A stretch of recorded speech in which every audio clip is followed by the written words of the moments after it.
Hola, pues muy buenas tardes a todos, todas, todes. Les damos la bienvenida a esta nueva conferencia del Seminario Permanente sobre Estudios Latinoamericanos. En esta ocasión tenemos la conferencia del doctor Luis Roninger y voy a dar una presentación del doctor Roninger. Aunque es ampliamente conocido, pues bueno, no está de más hacerlo. El doctor Roninger es originario de Argentina, ahí estudió sociología, donde se ha especializado ampliamente como un sociólogo comparativo. Actualmente ocupa la cátedra Reynolds de Estudios Latinoamericanos y Ciencia Política en Wake Forest University en los Estados Unidos, y también ha sido profesor de Sociología y Antropología en la Universidad Hebrea de Jerusalén y profesor visitante en múltiples universidades de el mundo occidental, Estados Unidos, Europa y América Latina. Es miembro de numerosos comités editoriales y de revistas académicas en Argentina, Brasil, Colombia, España, Inglaterra, Israel y México. Ha publicado 17 libros y más de 150 artículos académicos. Sería muy problemático enumerar pues toda la producción impresa de Roninger. Nada más mencionaré pues algunos de estos textos, como el último que publicó bueno, creo que no están actualizados mis datos, así que mejor no, Luis, no me arriesgo a estar en ridículo de no dar información actualizada, sino que simplemente te doy la bienvenida y pues te ofrecemos este espacio para tu conferencia, que seguro va a ser del agrado de todos los que nos van a escuchar posteriormente en el grupo Claxo y en la Universidad de Córdoba. Adelante, Luis. Muchas gracias, Martín, y gracias también a Mario y a todos los compañeros del grupo de Claxo. Lo que pretendo hoy es, en forma bien básica, y explicar por qué sumar perspectivas transnacionales a los estudios latinoamericanos, cosa que en forma más completa ustedes podrán ver en el libro que el grupo de Claxo sobre estudios latinoamericanos, enfoques nacionales, regionales y transnacionales va a publicar, y también en un artículo que aparecerá en diciembre en lo que se llama el Marlas, una revista que también está en el sitio de LASA. Donde habrá un artículo aún más amplio sobre el desarrollo de los estudios transnacionales en relación con lo que a nosotros nos atañe, la comprensión de las sociedades latinoamericanas. Voy a empezar hablando unos pocos minutos sobre mi trayectoria, cómo llego a los estudios latinoamericanos. ¿Sí? Martín, tú a los estudios transnacionales. Y Martín, tú mencionabas el último artículo. El último artículo es el artículo que pueden ver supuestamente a vuestra derecha, que es Perspectivas Transnacionales sobre América Latina, sobre las historias conexas de los países latinoamericanos, de las sociedades latinoamericanas, perdón, que lamentablemente está en inglés y no ha sido traducido al español. Ese es el último libro que sacó la Oxford University Press. Y voy a retirar los libros que están a mi alrededor en breve, pero son parte de la trayectoria que he tenido hasta llegar a los estudios transnacionales. Todo empezó con el estudio del legado de violaciones de derechos humanos en el Cono Sur, un estudio comparado de Argentina, Chile y Uruguay. Y en ese trabajo todavía no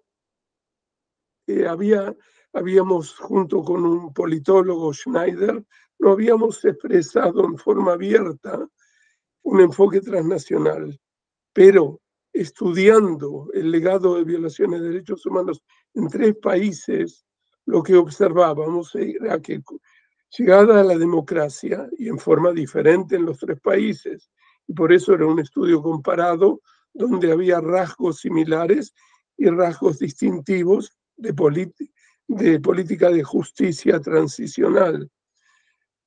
Pero lo interesante era que a pesar de las diferencias, cuando había alguna revelación crítica sobre lo que había sucedido bajo las dictaduras, supónganse en Argentina, enseguida reverberaba en Uruguay, o pasaba algo en Chile, y nuevamente los uruguayos o los argentinos enseguida entraban en discusiones y en revelaciones, y esto podía suceder años después del retorno de la democracia. Es decir, ahí ya había un cúmulo transnacional.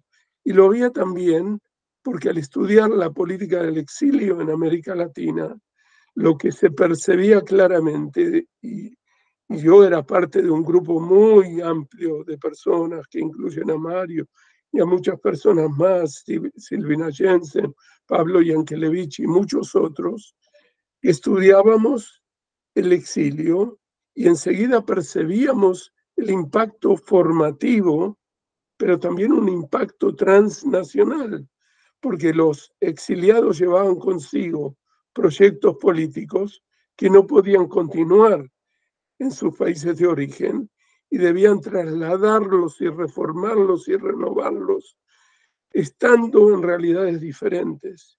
Y en ese sentido, llegando a diferentes realidades, implicaba nuevos proyectos diferentes unos de otros. Los que vivían en Suecia, los que vivían en Brasil, los que vivían en México, recalibraban sus proyectos políticos de forma diferente. Y más aún, influían no solo en la lucha contra las dictaduras en el país de origen, sino que también influían en la medida de lo posible, porque los países anfitriones no lo permitían, pero en la medida de lo posible influían en lo que sucedía en los países de acogida.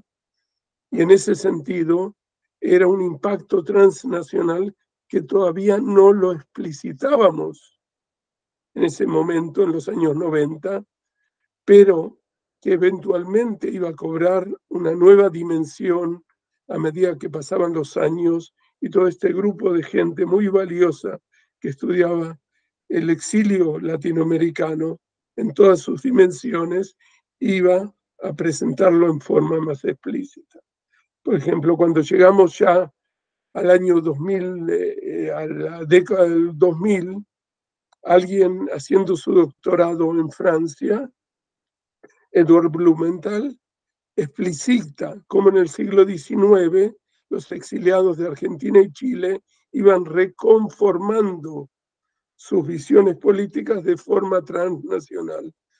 Por ejemplo, los argentinos, que eran muy liberales, llegaban a un país conservador como Chile y en ese sentido reevaluaban su proyecto político en función de eso para una futura regeneración de la sociedad y la política en su país de origen. Bueno, y así iba yo trabajando en los años 90, en los años 2000, sobre el exilio político, publicando libros sobre la política del exilio y el destierro en América Latina, pero en forma paralela, estando trabajando yo en Wake Forest, y ahora corrijo algo del currículum, ya soy emérito de Wake Forest, Martín. Pero estando trabajando ahí en Wake Forest, me interesé sobre América Central. Me interesé bien tratando de entender América Central, algo que posteriormente también otras personas, Julieta Róstica y otras personas, han hecho, en el largo plazo.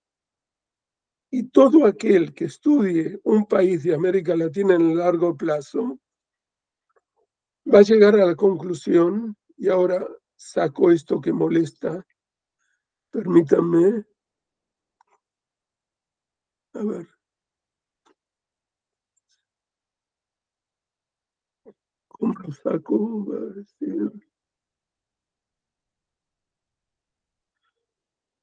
No sé cómo cambiar el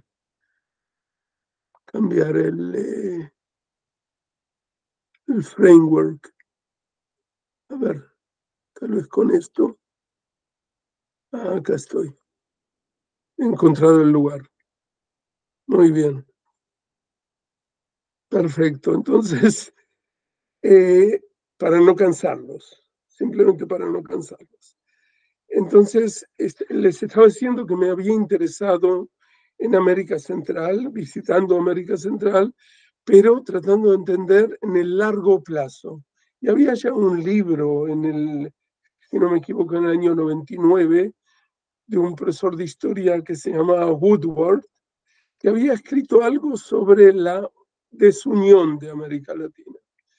Y eso me llevó inmediatamente a tratar de entender cómo se iban reconfigurando las conexiones de redes una vez que una efémera República Centroamericana fue disuelta. Ustedes sabrán, los que se interesan por América Central, que entre 1823 y 1838 hubo una República Unida de 5, lo que fueron después 5 estados desunidos, que muchos de ellos guardan la misma fecha de independencia, porque la independencia se dio entonces, ya en los años 20, pero se desunieron 15 años más tarde. Pero eso abre una nueva beta de redes existentes, de conexiones a través de las fronteras, de pasaje de ideas, visiones, proyectos políticos, intentos de reunión, de proyectos de recomposición de la unidad perdida, cosa que por definición nos lleva a un estudio transnacional más allá de los estados nacionales. Ahora, eventualmente, también amplíe los estudios de exilio a migración, todo tipo de migración forzada, y recientemente a 2 libros sobre diásporas y retornos de exiliados políticos, y también de viajeros, de peregrinos, de migrantes. Saben ustedes que todas las definiciones que nosotros, los sociólogos, politólogos, historiadores, asumimos, una vez que hacemos un estudio empírico, ya sea un estudio a través de testimonios o un estudio a través de archivos, de documentos primarios, es decir, todas las categorías analíticas que son muy definibles y muy concisas, se pierden en el devenir personal de gente que va cambiando su propia definición de sí, y de observadores que van definiendo en forma diferente a esos individuos o redes sociales. Entonces, todo quien estudie un tipo de migración, ya sea forzada o voluntaria, necesariamente tiene que tomar en cuenta una multiplicidad de definiciones que van a entrar a jugar un peso determinado en una situación específica. Ahora, y finalmente, el trabajo en el grupo de Claxo, en nuestro grupo, que me llevó a ampliar la búsqueda de este giro transnacional que se estuvo viviendo en estas primeras décadas del siglo XXI, tanto a nivel mundial como a nivel de estudios de América Latina. Y aquí llegó el segundo punto: ¿por qué necesitamos sumar un enfoque transnacional o varios enfoques transnacionales a los estudios latinoamericanos? Ante todo, porque un enfoque transnacional nos permite superar el historicismo y la visión, el enfoque que se centraba en una determinada sociedad o varias determinadas sociedades para compararlas o analizarlas desde los estudios de relaciones internacionales. El enfoque de perspectivas transnacionales nos permite superar el historicismo de determinadas escuelas históricas y el enfoque centrado en los estados-nación, que esto fue hegemónico por muchas décadas en el siglo XX, y que ahora, viviendo procesos que voy a enumerarlos, procesos diferentes, nos permite sumar otra perspectiva y crear una lectura múltiple de la realidad, no solo a partir de los estados-nación, y superar básicamente lo que sucedía hasta décadas recientes, que se asumía una convergencia entre tres dimensiones de la vida social y política. Una, la residencia en un territorio. Segundo, que se definía ese territorio como relacionado con un Estado, vale decir que era un territorio nacional. Todo lo que sucedía afuera era otra historia, pertenecía a lo que sucedía en la historia de otro territorio nacional. Y además, la membresía en una comunidad política, vale decir, la ciudadanía. Y por último, convergir todo eso con identidades nacionales. Es decir, territorio nacional, membresía política o ciudadanía e identidades colectivas, por supuesto, nacionales. Todo quien estudiaba tenía presente que había identidades subnacionales, que las identidades eran más complicadas, pero la visión hegemónica de los estudios sociales era esa convergencia de tres factores, de las tres dimensiones o cuatro dimensiones de la vida social. Y nosotros sabemos, hoy tenemos conciencia, que esas dimensiones son autónomas. A veces convergen, a veces divergen. Y los estudios transnacionales permiten develar esa divergencia en particular en momentos claves, pero que se remontan atrás en el tiempo. El giro transnacional sucede en el siglo XXI, pero los procesos transnacionales se dan desde antaño, se dan en el siglo XX, se dan en el siglo XIX, se dan en la época colonial. Y dado que no había nacionalidades o estados-nación en los estados precolombinos, no podemos hablar de transnacional, pero el mismo cruce de fronteras, cruce de ideas, impactos de redes existían también en los imperios precolombinos, como todos tenemos presente.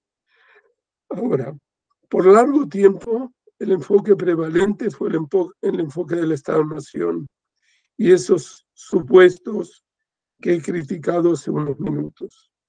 Pero sucedió que el impacto de la Guerra Fría, el impacto formativo de los exilios políticos, de la represión y desplazamiento masivo, la ola de represión, después la democratización en cadena que se dio en América Latina, el rol de las diásporas, la asunción del neoliberalismo y sus consecuencias y la reacción a través de los movimientos sociales dieron un ímpetu enorme al giro transnacional.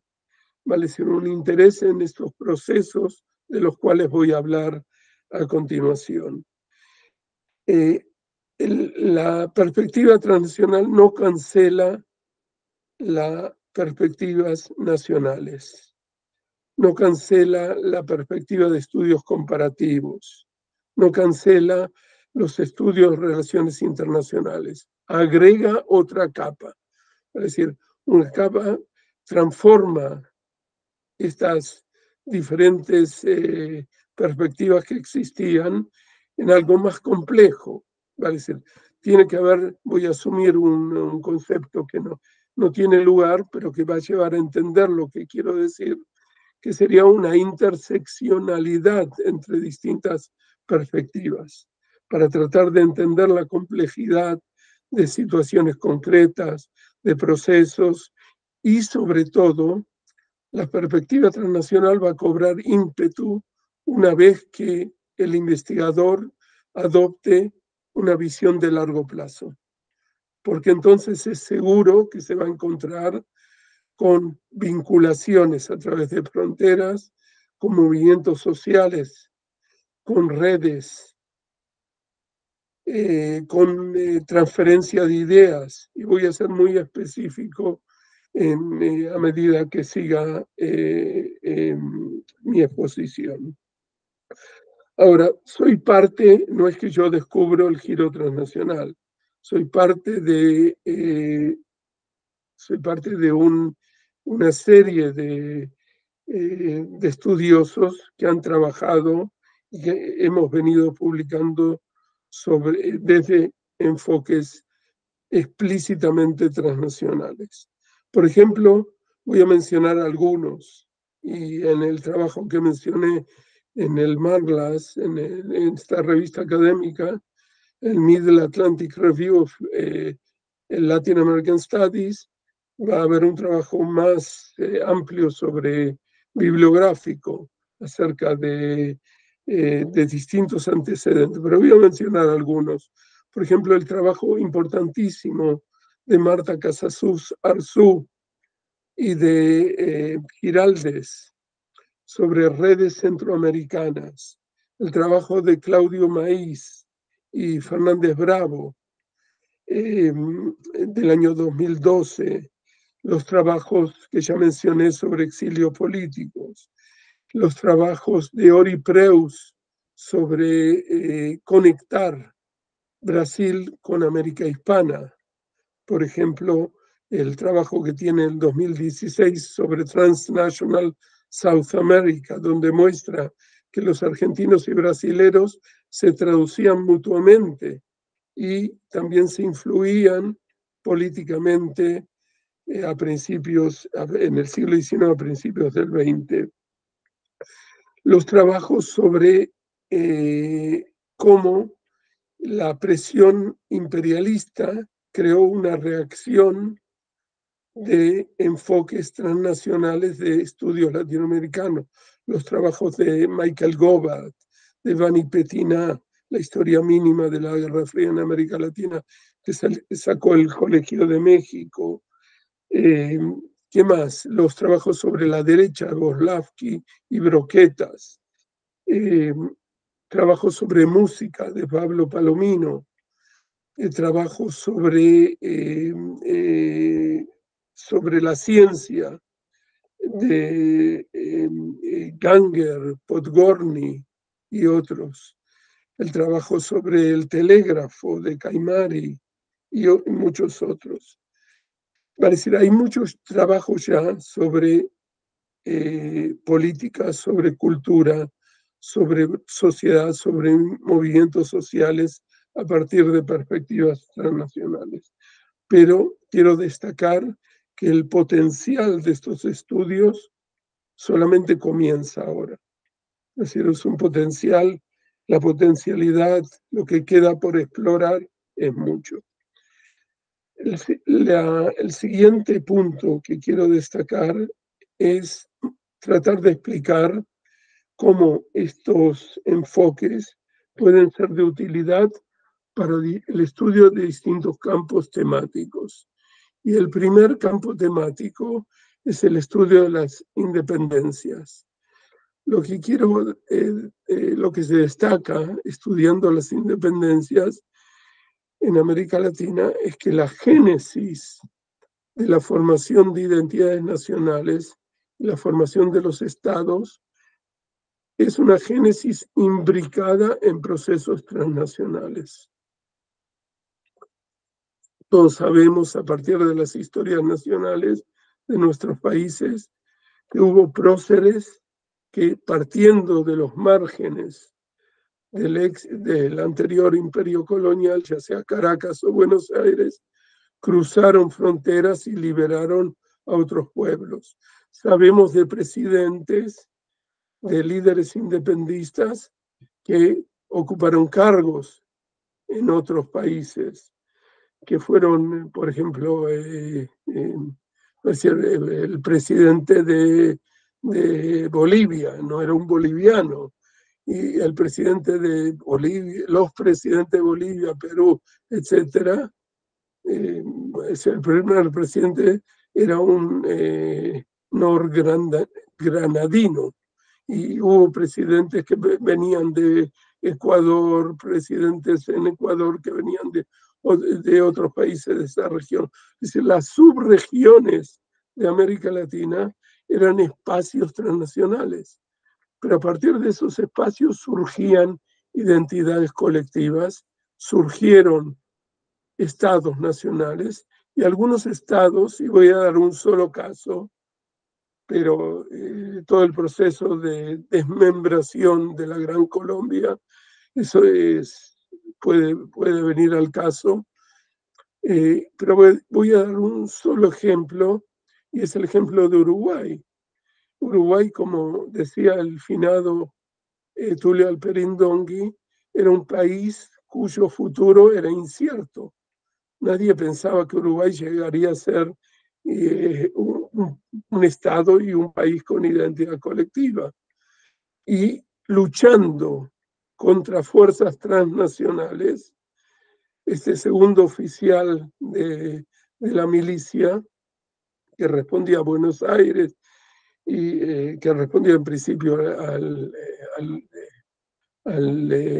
imperio colonial español y después a Buenos Aires, independiente, estaba muy decepcionado y también temía las represalias de Brasil, pero eventualmente esa presión transnacional llevó a que él, junto con varios miles de milicianos y de civiles, cruzaran el río y llegaran a una provincia de Argentina donde pasaron meses, y en esos meses jugando a los naipes, escribiendo coplas, se formó una identidad, una autodeterminación uruguaya que no pudo ser prevista, al tiempo que Artigas, que fue una figura muy disputada, muy controvertida, entre su proyecto entre 1811 y 1820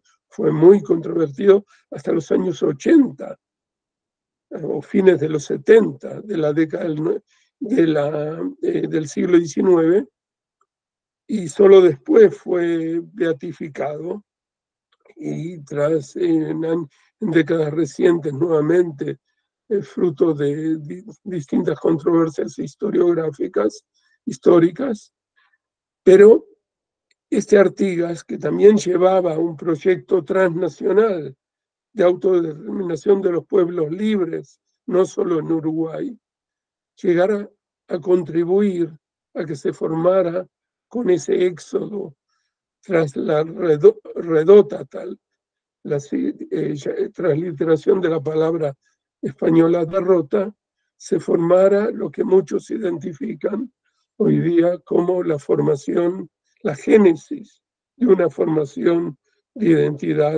identitaria nacional.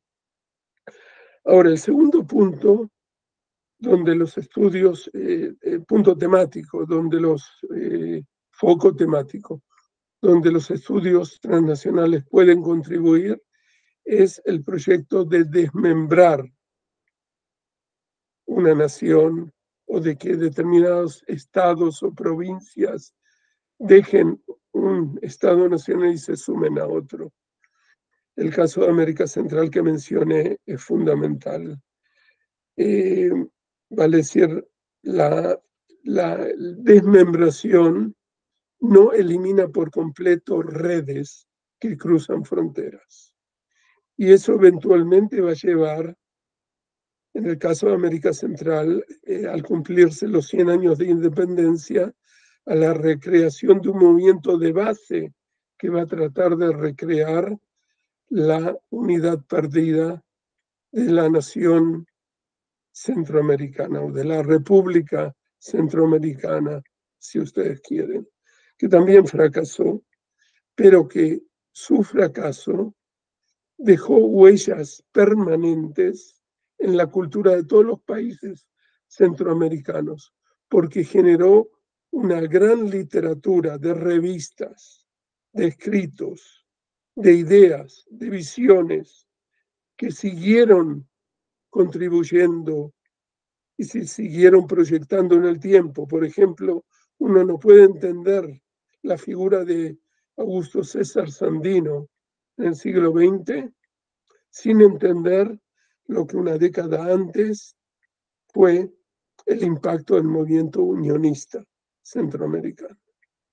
Y como ustedes sabrán, los oficiales del ejército de Sandino provinieron de todos los países de América Central y aún de México y la República Dominicana.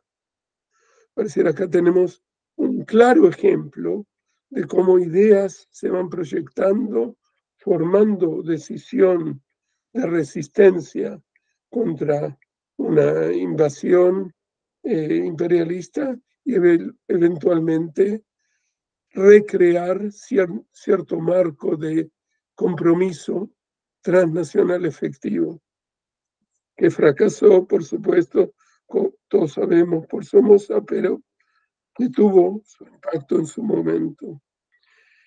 Y ese es un ejemplo de intentos históricos de recrear espacios transnacionales o un proyecto transnacional a partir de política que puede darse en un espacio nacional, pero con trayectoria e impactos que van más allá. Y lo mismo respecto de ideas, la transferencia de ideas en América Latina. Y no voy a hablar del rol de los desplazados y exiliados, porque eso da para una charla, una conferencia separada, hay mucho por hablar, pero es indudable que tuvo un impacto enorme en la reconfiguración no solo del país de origen, sino de instituciones en países de acogida, en visiones sobre cómo replantear, por ejemplo, una visión de la literatura nacional que cruza fronteras. Noé Hitrig, un profesor que estuvo exiliado en México, saca al volver a Argentina una obra multivolumen, si no me equivoco, 12 volúmenes de literatura argentina, donde da lugar, un lugar de reconocido a los creadores que crearon literatura argentina fuera del territorio nacional. Y las diásporas y distintas prácticas de solidaridad también fueron recreadas durante el periodo de exilio. Pero quiero hablar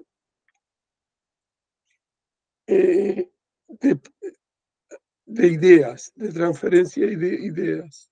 Por ejemplo, transferencia de ideas desde el ámbito nacional al ámbito transnacional. Piensen ustedes, y eso también, las ideas no son ideas que son free floating. Hay quien lleva esas ideas, hay intelectuales que las proyectan, hay movimientos sociales que las acogen. Es decir, piensen en los modernistas, en un Rodó, en un Aya de la Torre, en un Chocano, en Perú. Es decir, son gente que impactan más allá. Esperen, debo conectarme a la electricidad. Un momento. Entonces, como les decía, son gente cuyas ideas, un Rubén Darío, es decir, un nicaragüense donde no se puede entender su impacto porque sus escritos, sino entendiendo que sus escritos se proyectaban a México, se proyectaban a Argentina, Caracas, Chile, y Allá de la Torre, un ejemplo donde no solo la idea era una idea abstracta, como en Rodó, sino era una idea efectiva políticamente, al fundar el APRA. Vale decir, prácticas donde se proyectan a través de los distintos países. Un ejemplo importante, otro ejemplo importante, son las doctrinas jurídicas. En las doctrinas jurídicas, piensen ustedes, por ejemplo, en un Valle y Ordóñez, que va a encuentros internacionales y sugiere crear la Liga de las Naciones antes que otras personas lo pensaran, o que quiere llegar a un acuerdo obligatorio para negociar conflictos.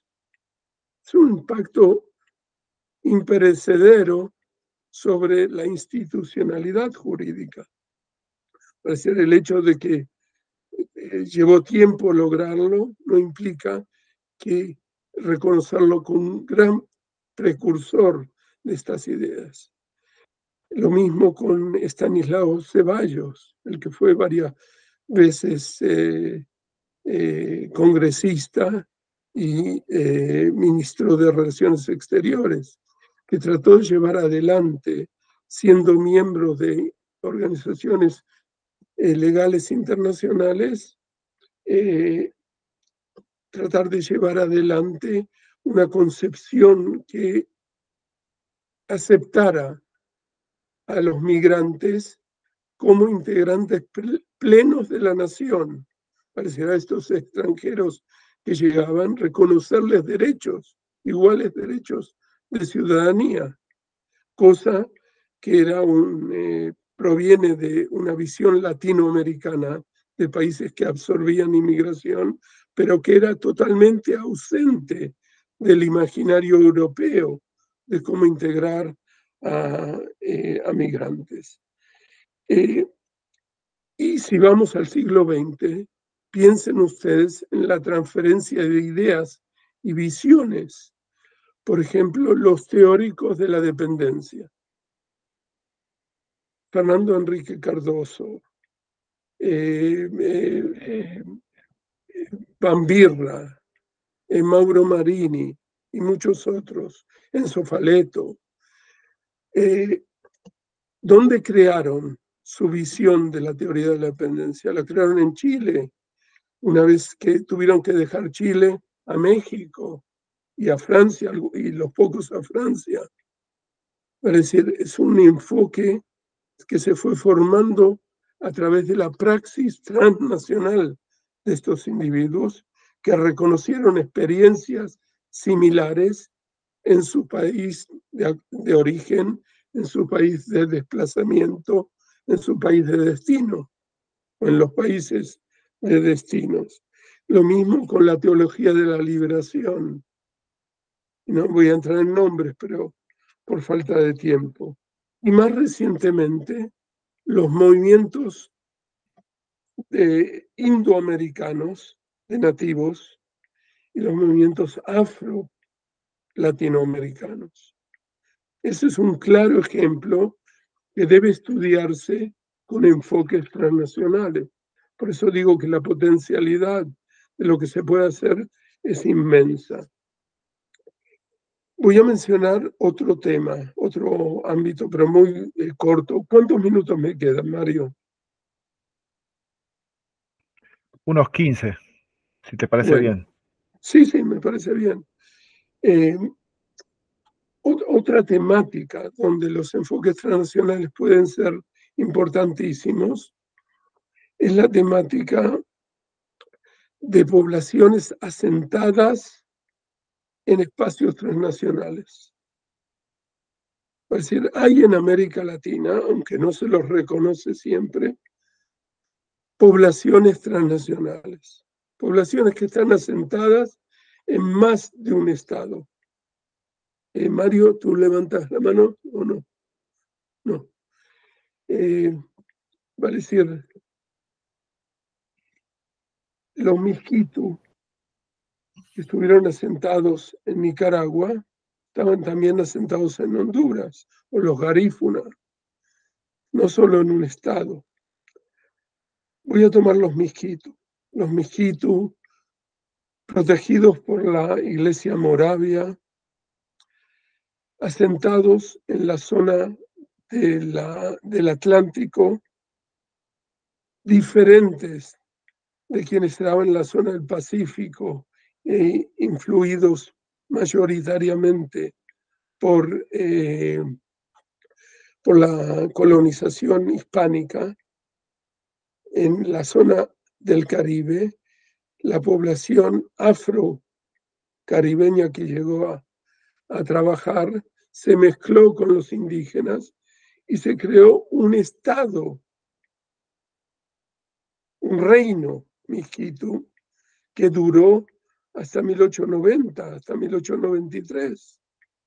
Es decir, la mitad del territorio nicaragüense era dominado, era controlado, era visto como posesión de un reino Miskitu, donde no se hablaba tanto el castellano, sino que se hablaba una mezcla de inglés con modismos locales, donde la religión no era la religión católica, sino que era la religión morava, y donde había una sociedad distintiva. Cuando llegaron los sandinistas al poder, y esto lo trabajó bien Claudia García, hubo un choque de visiones, choque de posiciones, choque en la visión de cómo debía usarse el terreno, a quién pertenecía el terreno, si era territorio nacional nicaragüense o no, y le causó un gran problema de imagen a los sandinistas en su primer periodo. Los sandinistas de este periodo no necesitan a los Miskitu para manchar su imagen, por lo visto.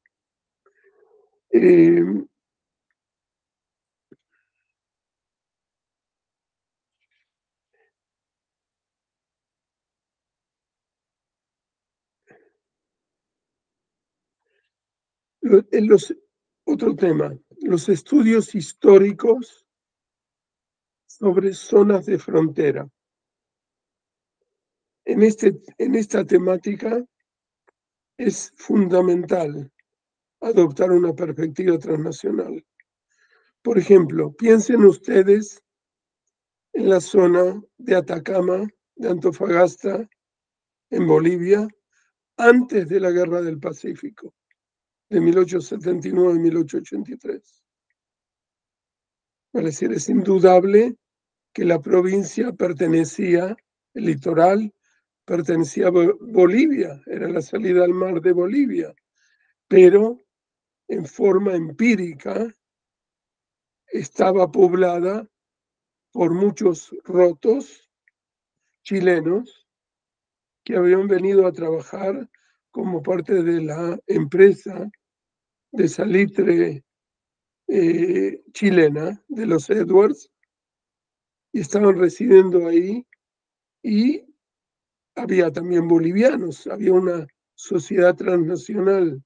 Empíricamente, la decisión del presidente Hilarión Daza de cobrar impuestos cuando no debía cobrar impuestos llevó a la guerra entre Chile, Bolivia y su aliado por tratados anteriores, Perú, donde Perú perdió terreno y donde Bolivia perdió toda su salida al mar, que lamentablemente aún llevándolo a la Corte Interamericana no logró imponer su posición, sino que vale decir, la Corte no impuse que Chile le retornara terrenos más allá de sugerir que de forma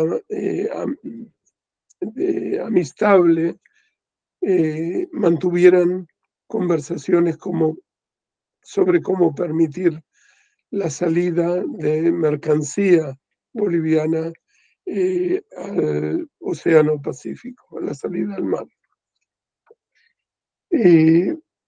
Por último, quiero mencionar otra temática que podría recobrarse con estudios transnacionales, y es los temas de iniciativas regionales.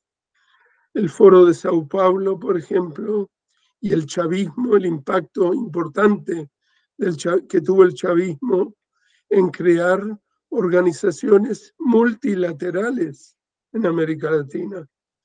El Foro de Sao Paulo, a partir de la iniciativa brasilera, y el chavismo, a partir de su visión sobre nuestra América, como visión alternativa a los tratados de libre comercio con los Estados Unidos.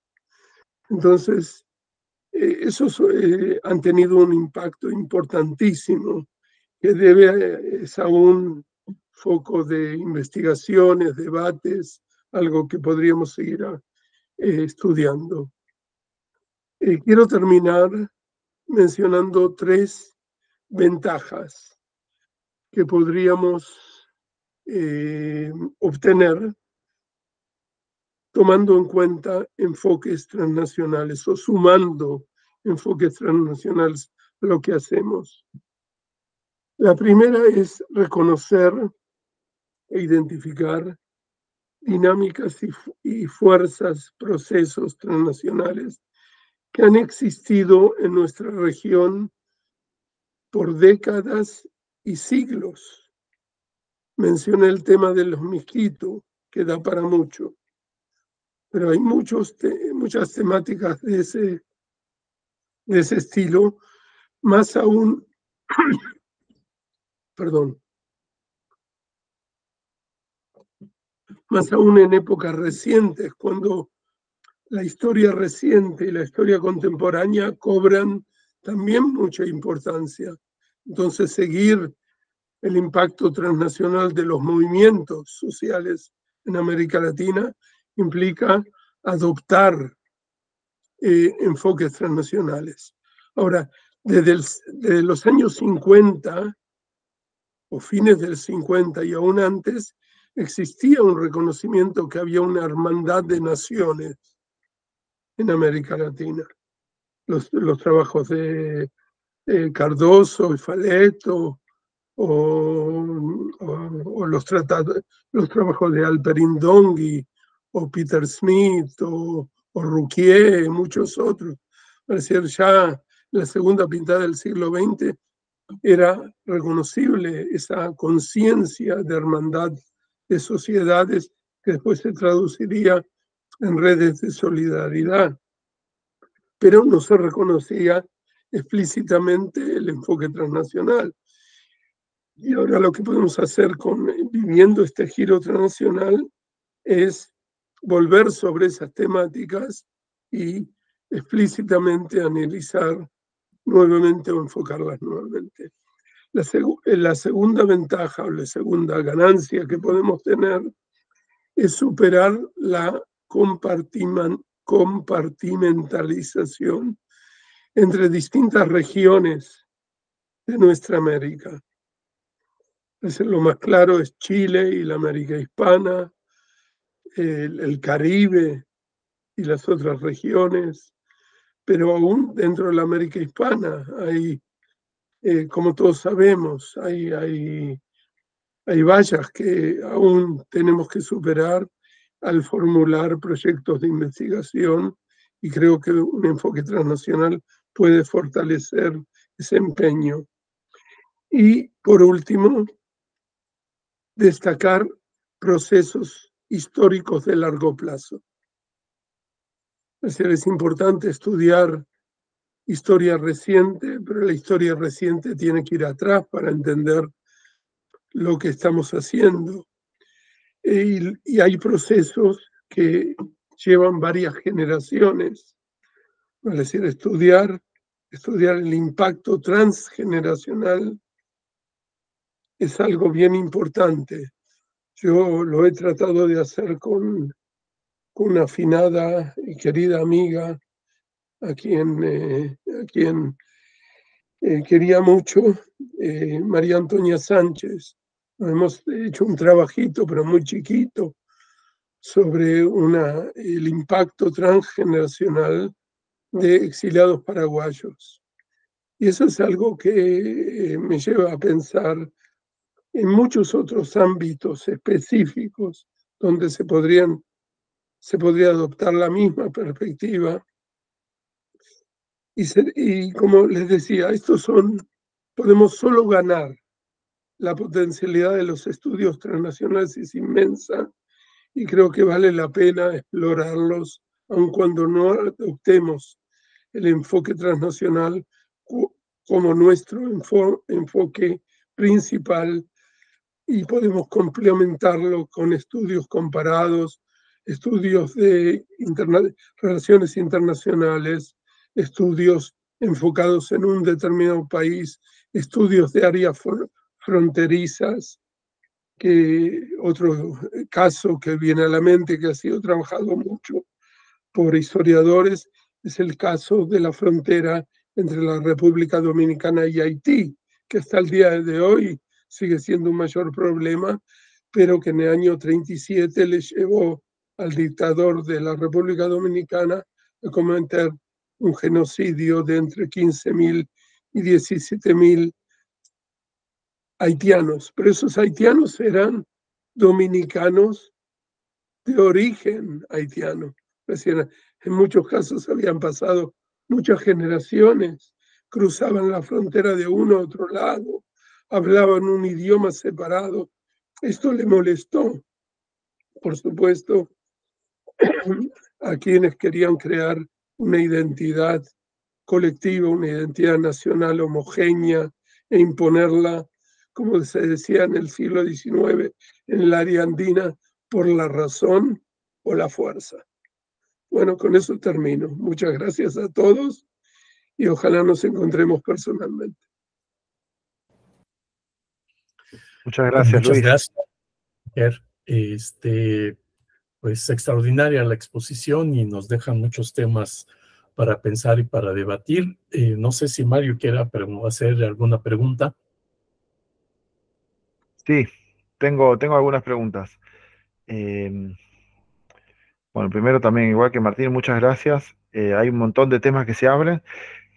Yo me quedé pensando en dos cuestiones que tienen que ver con el cierre, ¿no? De los 3 puntos, las ventajas del enfoque transnacional, y me preguntaba, Luis, ¿qué podrías decir sobre la cuestión del enfoque transnacional y los estudios de memoria en el pasado reciente? Bueno, iniciaste la charla con esta investigación de la década del 90, y en particular sobre la cuestión de la memoria de las desapariciones forzadas, algo que vos mencionás en tu libro Historia de los Derechos Humanos en América Latina, del 2018, y vinculado con esto también, si se puede pensar la historia del asilo interamericano en clave transnacional. Creo que también has escrito sobre eso. Serían esos dos temas, si puede ser, por favor. No sé, Martín. ¿Tienes preguntas, Martín? Pues más bien un comentario, pero preferiría que Luis contestara tus preguntas y después yo cerraría con algún comentario. Vale. Adelante, Luis. Bueno, enfoque transnacional y estudios de memoria, y en particular sobre la desaparición forzada. Vale decir, piensa tú piensa tú ante todo en la represión en Guatemala y el influjo o las influencias de los organismos represivos argentinos en la inculcación, en la indoctrinación de los guatemaltecos, sumando a eso el racismo que en forma histórica ha existido en Guatemala. Y ahí llegamos a un genocidio que pareciera un politicidio que fue también un genocidio maya. Y después el equipo forense de antropología forense, que también fue un impacto argentino llevado a distintos casos de América Latina, por ejemplo, en el caso de Perú, o por específicamente en Lucanamarca. Es decir, en Lucanamarca yo creo que hubo, ante todo, en la formación de quienes hicieron antropología forense en Lucanamarca, hubo formación con equipos también argentinos. Eso es claramente un impacto de prácticas, tanto prácticas represivas como prácticas reparadoras. Ahora, sobre estudios de memoria, esto es más complicado, porque creo yo, hasta el día de hoy, por ejemplo, piensa tú en el libro que editó Eugenia Alier Montaño con Emilio Krenz, La lucha por la memoria en América Latina. Y básicamente son estudios de caso, es decir, es una coletánea de distintos estudios de caso, donde fuera de la introducción no se planteó específicamente un enfoque transnacional para esta temática. Es decir, los trabajos son magníficos, la introducción es excelente, pero lo que digo yo, no hubo un enfoque transnacional explícito para plantear estas múltiples capas de análisis. Faltaba eso, lo transnacional. Ahora, junto con Eugenia y Emilio, yo también soy partícipe en un proyecto que va a salir supongo, en medio año, de trabajos que van a analizar las comisiones de verdad y justicia de América Latina. Y nuevamente, son trabajos donde a cada uno de los autores se les encomendó un país. Para que ven ustedes cómo se reproduce la visión de Estado-Nación, que es indudable, es importantísima, pero hay ahí ya una transformación. ¿Por qué? Porque quien trabaja en Bolivia, hay 3 compañeras que han trabajado el caso de Colombia. Quien trabaja en Colombia, me rectifico,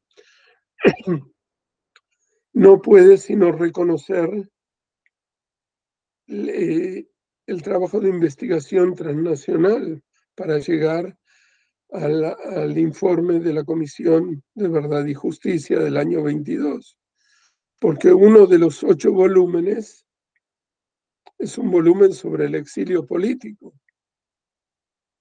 Y estas compañeras lo trabajan en forma explícita, también en otro trabajo que espero que publiquen un dossier en el Bulletin of Latin American Research de Inglaterra.